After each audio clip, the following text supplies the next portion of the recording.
आपको याद होगा शुरू में ही ये देश में चर्चा का विषय होता था कि ये सिर्फ अपने अपने भ्रष्टाचार को छुपाने के लिए ही एक दिखते हैं, ये एक है नहीं।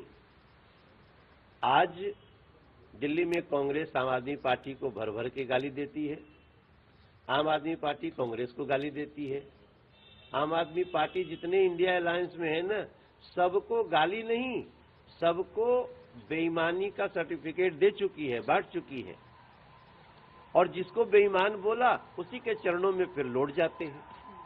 तो ये सब दिल्ली की जनता और देश की जनता भी देख रही है। इनका कहीं से भी नियत दिल्ली के लोगों का भला करना नहीं है। दिल्ली के गरीबों को, झुग्गी वालों को पक्का मकान, गैस कनेक्शन सहित, पानी के कनेक्शन सहित, हर प्रकार की सुविधा सहित, पार्क सहित, पार्किंग सहित अगर कोई पक्का घर देता है तो नरेंद्र मोदी 3025 को, 1675 को, अब अगला 3500 को, एक एक गरीब को घर दे करके अपने जिम्मेदारी का निर्वाह करने वाले नरेंद्र मोदी और दूसरों से वादा करके अपने लिए शीश महल बनाने वाले अरविंद केजरीवाल, दिल्ली को सब पता चल गया है। दिल्ली थोड़े समय भ्रमित हो गई।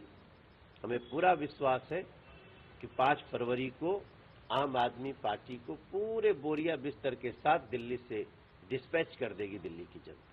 सर, अशोक गहलोत के बयान पर केजरीवाल ने कल कहा है कि दिल्ली में बीजेपी और कांग्रेस की आपस में साथ।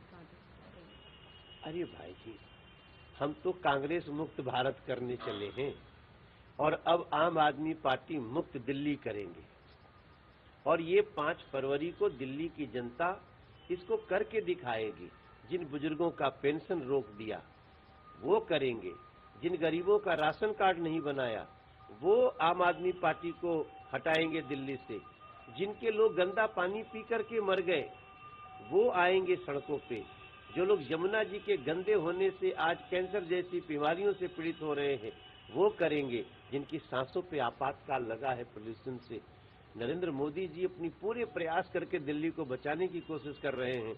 एक बार पूरी दिल्ली मिल जाए, दिल्ली दुनिया के सर्वश्रेष्ठ राष्ट्रीय राजधानी क्षेत्र होगा। कि सबका मकसद है भारतीय जनता पार्टी को हराना। अभी दिल्ली के अंदर आम आदमी पार्टी ही भारतीय जनता पार्टी को हरा रही है, हरा ही नहीं रही है, बुरी तरीके से हरा रही है।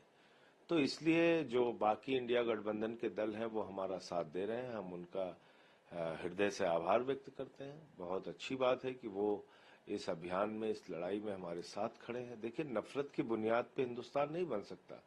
झगड़ा करा के, लोगों को बांट के आप राजनीति नहीं कर सकते। तो इसलिए बीजेपी दिन रात जो देश को बांटने में लगी हुई है, जिस तरीके से नफरत फैलाने में लगी हुई है, हर चीज में झूठ बोलने में लगी हुई है, तो इनको तो हराना होगा। और इस लड़ाई में इंडिया गठबंधन के जो बाकी दल हैं कांग्रेस को छोड़ के, वो हमारे साथ आ रहे हैं। तेजस्वी यादव ने यह भी कहा कि देखिए इंडिया ब्लॉक, मतलब मेरा ये कहने का है कि जो उद्देश्य था उस वक्त तो यही था कि भाई लोकसभा चुनाव में भारतीय जनता पार्टी को पराजित किया जाए। इसके अलावा जहां जिस दल के साथ संभव होता है लोग गठबंधन भी करते हैं, जैसे महाविकास अघाड़ी का कांग्रेस के साथ गठबंधन हुआ, उसमें कांग्रेस भी थी और इंडिया गठबंधन के बाकी दल भी थे, हम लोगों ने भी समर्थन दिया था। साहब उन्होंने सफाई दी है, वो सफाई दें। हमारा तो ये कहना है कि आपने जो बात कही है वो पहले प्रूव करे ना कि आम आदमी पार्टी अच्छी पार्टी थी। अब उसमें गलत क्या पढ़ा जाएगा?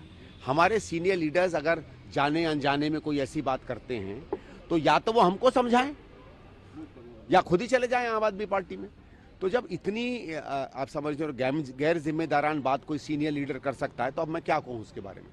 इसके अलावा केजरीवाल ने भी प्रेस कॉन्फ्रेंस करी है। हाँ, दो बातें उन्होंने कही। एक कहा कि जो जाट कम्युनिटी है, उस प्रधानमंत्री को चिट्ठी लिखी है उन्होंने, कहा है कि जो जाट कम्युनिटी है उसको ओबीसी की लिस्ट में शामिल किया जाए सेंटर में। साहब ये तो मतलब अजीब बात है। पहली चीज तो जाट तो पिछले 10 साल से दिल्ली में है, इनको 10 साल से नहीं जागे, ये तो मुख्यमंत्री रहे। और दूसरा, ये तो भाई संविधान की आप शपथ खाकर मुख्यमंत्री बने थे। संविधान में एक तरीका है, अगर आपको कोई भी नई समुदाय को या समाज को किसी भी रिजर्वेशन में जोड़ना पड़ता है तो उसका एक तरीका होता है। हर राज्य का अपना कमीशन होता है, ओबीसी कमीशन होगा, भारत का एक ओबीसी कमीशन होता है, राज्य सरकार उसको रिकमेंडेशन दे सकती, तो वो सब काम करिए ना। राजनीतिक चिट्ठी लिखने से थोड़ी हो जाता है। हम लोग भी बहुत सी चिट्ठियां लिखते हैं, हम भी, जैसे हमारे समय में कई समुदाय हमारे पास आए थे, हमने मुख्यमंत्री को चिट्ठी लिखी, हम भी लिख सकते थे प्रधानमंत्री को, मुख्यमंत्री को लिखते हैं, तब राज्य सरकार उस पर तहकीकात करती है, कमीशन में इंफॉर्मेशन भेजती है, जो भी रेलिवेंट कमीशन होता है उस स्टेट का, और वो फिर उस पर बात करती है। आप अपना काम करोगे नहीं, 9:30 पौने 10 साल बाद आपको याद आएगा कि आज जाट का वोट हमें नहीं मिल रहा, इसलिए हमको उनके साथ जातिगत जो है राजनीति करनी है। ये दिखा रहा है कि साहब बहुत ज्यादा घबराए हुए हैं। आखिरी सवाल सर आपसे, क्योंकि मुख्यमंत्री ने, पूर्व मुख्यमंत्री केजरीवाल ने ये भी कहा कि यहाँ लड़ाई इंडिया ब्लॉक की है नहीं, यहाँ लड़ाई भाजपा और आम आदमी पार्टी में है, और आपके लिए कहा कि आप संदीप दीक्षित जो हैं वो बीजेपी के मोहरा हैं, बीजेपी के मोहरे हैं, और जो बीजेपी कहती है वही वो करती है। वो तो साहब जो चाहे कह लेना, उनके कहने से क्या जाता है।